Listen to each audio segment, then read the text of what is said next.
क्रोध की आग में जलता है और अपने जीवन को बर्बाद करता है।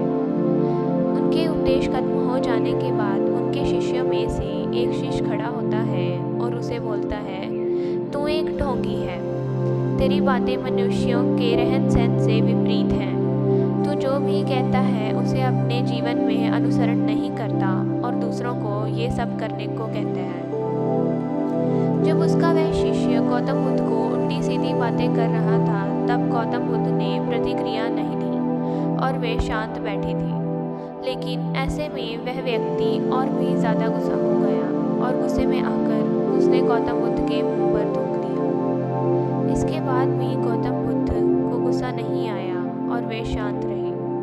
उन्होंने अपने चेहरे से थूक को पोंछा और वह चुपचाप बैठी गई। यह सब देखकर उस शिष्य को समझ नहीं आया कि वह क्या करेगा।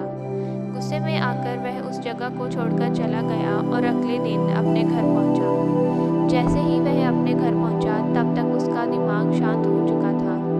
दिमाग के शांत होते ही उसे इस बात का एहसास हुआ कि उसने कितनी बड़ी गलती की है। उससे पाप हुआ है। वह खुद को मन ही मन कहने लगा, यह मैंने क्या कर दिया? मैंने महात्मा बुद्ध का अपमान किया है। ऐसा पाप मैं कैसे कर सकता हूँ? मैंने बहुत बड़ी गलती कर दी। मुझे जाकर उनसे माफ़ी मांगनी चाहिए। यह कहकर वह तुरंत ही गौतम बुद्ध के पास चला गया, लेकिन गौतम बुद्ध उस स्थान पर नहीं थे। ऐसे में वह शिष्य जगह जगह भटककर उन्हें खोजने लगा। जैसे ही उसे महात्मा बुद्ध मिले तो वह उनके पैरों पर गिर गया और उन्हें से कहने लगा, मुझे माफ़ कर दीजिए, मुझसे गलती हुई है। मैंने आपका अपमान किया है। मैंने यह बहुत बड़ा पाप किया है। यह सब देखकर गौतम बुद्ध ने उससे कहा, शांत हो जाओ, क्या बात है, मुझे बताओ, तुम कौन हो?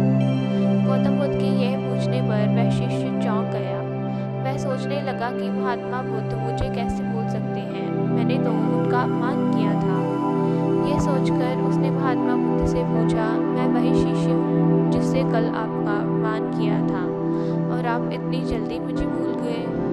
हमें कल की बातों को कल में ही छोड़ देना चाहिए। वह अच्छा हो या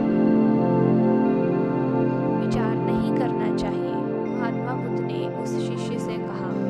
महात्मा बुद्ध की यह बातें सुनकर